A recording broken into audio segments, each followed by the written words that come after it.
This is Jam Nation. With Jonesy and Amanda. What an extraordinary feat. 13 years later, and this also is still the world's highest grossing film. Was there a moment where you thought, we can't go higher, we can't go back, or were you in from the beginning?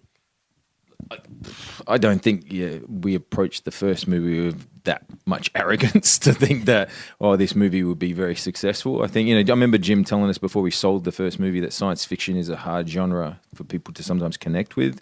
So just promote the movie that we love to make and hopefully people can connect to it. So I don't think we were cocky thinking this Avatar one would be as well received as it was. So then going into the second one, you can't have any of that hubris. You just have to make a genuine and authentic story and try to, advance where these characters go and where they live. It doesn't feel like a sequel in the sense that, studios make sequels.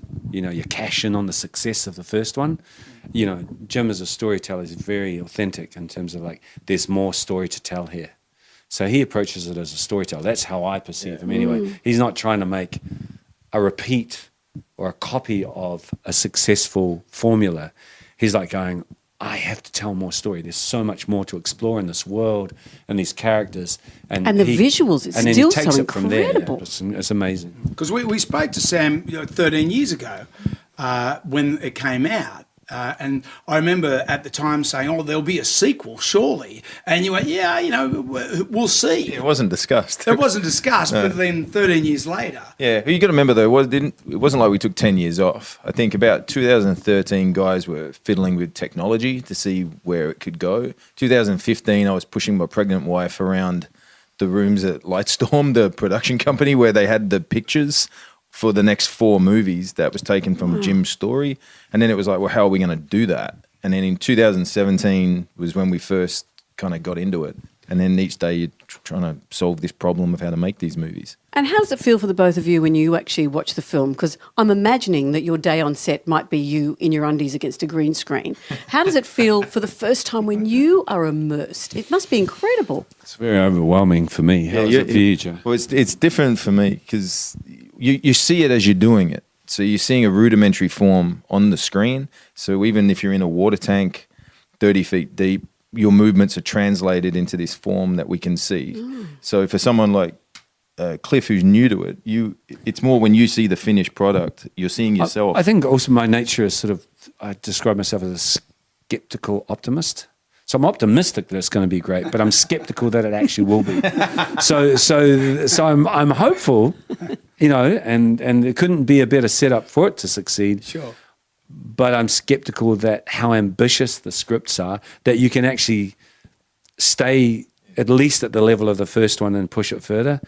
And create things like armor-plated whales. Yes. And skim wings and creatures that don't exist. So technically you can do that, but are you going to care? Yeah. Are you going to feel anything? And that's the mystical part of it. It is, and I even felt weepy. We saw a half hour. Crazy, and right? I was so emotional at the end of that. Well, I found that the technology now from the first Avatar, so I took my son, who's now 20, when it first came out, and he was 8 at the time, and we left the movie, and I said, Don, what'd you think of that?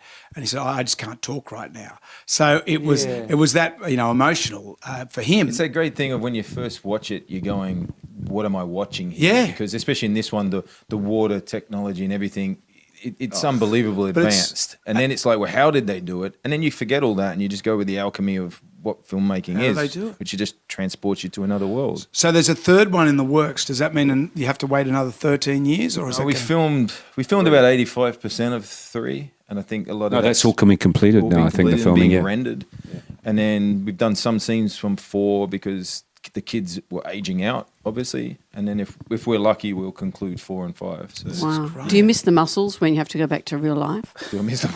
No, I get to sort of, I get to discover them. It's like in 3D. Because you look pretty, Cliff, you look pretty good in that. We know what Sam looks like. I'm pleased. Yeah. You're pleased. I'm a little disappointed for my wife. She's saying, can I get him? He kept the loincloth. Fantasy versus reality. Well, guys, we are so looking forward to Avatar: The Way of Water in cinemas December 16. Sam, Cliff, thank you for joining us. Thank you. You're welcome. Thank you.